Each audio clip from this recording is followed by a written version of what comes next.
Parece que só foi encontrada uma ossada de um crucificado. De um crucificado. Uhum. E como é que é? Ele estava o quê? Sem buraco, sem furo nas mãos? Não, foi... Que amarravam os braços também, né? A questão do amarrar hoje está sendo questionado, porque não temos nenhum relato antigo que menciona isso. Foram as reconstituições renascentistas que falavam disso. Mas nós não temos nenhum relato romano que amarrava os crucificados. Tudo bem, mas esse que encontraram? Esse que encontraram foi o seguinte: depois da Guerra de 6 Dias em Israel, em 1968, a Guerra de 6 Dias em 1967, eles estavam fazendo uma terraplanagem num bairro no subúrbio de Jerusalém chamado Givat HaMevitar.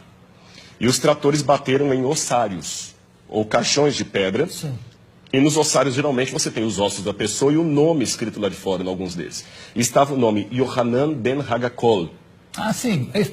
Aliás, essa descoberta já... Não, a descoberta já tem algum tempo. Tem. Foi na década de 60, né? 68. Então, quando eles pegaram, eles abriram o ossário e perceberam que havia algumas coisas curiosas. O fêmur estava quebrado e no calcanhar havia um cravo romano fixado ali. Foi o único que encontraram.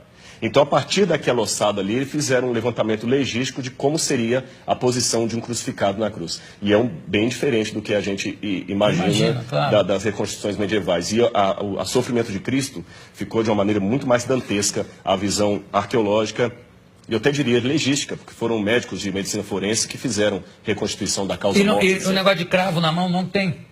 Não, porque o osso dele estava muito fragmentado. Mas, então não tinha, os ossos da mão não estavam todos inteiros. Pelas profecias, certamente não é uma ossada de Jesus. Ah, não, com certeza não. Porque, inclusive, se eu não me engano, tem uma das profecias que diz: nenhum dos seus ossos será quebrado. E não conhecerá a corrupção. E nós temos evidências. Eu sei que muitos historiadores hoje negam a ressurreição de Jesus, pensam que é uma teologia, mas eu digo, com base histórica, a ressurreição de Jesus aconteceu e nós temos muitos elementos históricos para afirmar isso, a despeito do questionamento de muitos historiadores. Mas sobre a ressurreição? Sobre a ressurreição. Mas qual é o dado histórico que pode haver sobre a ressurreição? Claro que é uma questão de fé, para mim é uma questão de fé. A própria forma como os relatos evangélicos estão não demanda uma propaganda. Porque o que é uma propaganda? Uma propaganda, às vezes, você mascara, enfeita uma coisa para vender um produto. Aqueles discípulos estavam, em primeiro lugar, sofrendo perseguição e abuso por causa daquilo. A ressurreição era uma única doutrina da antiguidade que ninguém aceitava. Eles aceitavam a história de Platão, que a sua alma ia para o Éon, podia aceitar a história de Pitágoras, que você transmigrava a alma de um corpo para o outro, ou então ficar com os epicureus, que morreu, acabou. Mas a ressurreição exatamente, a transmigração de almas está ali perto. Exatamente, alguns judeus aceitavam a reencarnação. Agora, a ressurreição era uma coisa que ninguém comprava essa ideia. E outro, na época, pelo machismo... Mas isso, desculpa, mas isso não é uma prova histórica. Sim, mas a forma como os evangelhos foram descritos é interessante. Eles quebram todas as regras de propaganda. Quer um exemplo? Porque para eu saber se é histórico ou não, lembremos, história não dá para levar ao laboratório e repetir o processo. A forma como tratamos a história é diferente. Você olha um documento, e o que você considera uma prova histórica? Como ele foi redigido? Ele foi redigido de uma maneira histórica, com E, ou uma maneira de propaganda, ou uma maneira real. E os evangelhos, por exemplo, eles mostram que a primeira testemunha de Jesus ressuscitado foi Maria Madalena, que era mulher. O testemunho de uma mulher não era válido. Se eles quisessem vender uma teoria, eles colocariam que os homens viram Jesus, e não as mulheres, porque o testemunho de uma mulher não era válido. Segundo, o fato de Jesus ressuscitar no terceiro dia. Para o judeu, até o terceiro dia, você podia ter um coma e voltar. Interessante que Jesus ressuscita depois do terceiro dia, ele estava realmente morto. Outro detalhe... Mas ele não ressuscita com o mesmo corpo que ele morre, né?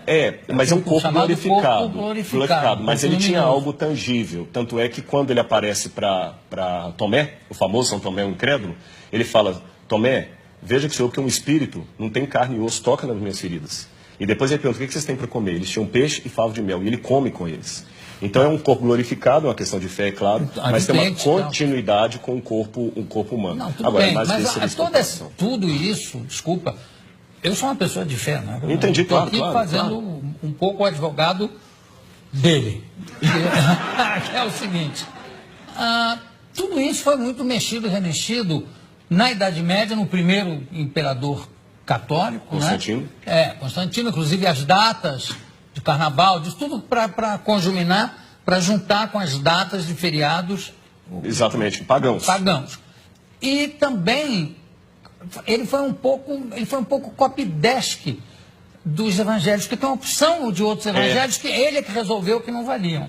Na verdade, quando a gente trabalha isso, a gente trabalha com a crítica textual. A crítica textual se vale de documentação anterior a Constantino. Então nós temos fragmentos do Evangelho de João, por exemplo, John's Highlands, que data do ano 150, 170 antes de Constantino. Outro detalhe, Constantino era analfabeto. E os evangelhos apócrifos que começaram a surgir, os famosos aí, com todas aquelas histórias, eles não foram aceitos no cânon. E até contrário à decisão de Constantino, que Constantino queria que eles entrassem. Esse é um detalhe curioso da história, não foi ele que selecionou 4. Constantino não tinha cultura teológica, ele é um homem era analfabeto. Constantino permaneceu pagão até o final, ele pretendeu ter se convertido. Um político fantástico. E um último detalhe, nós temos uma informação que me chama a atenção.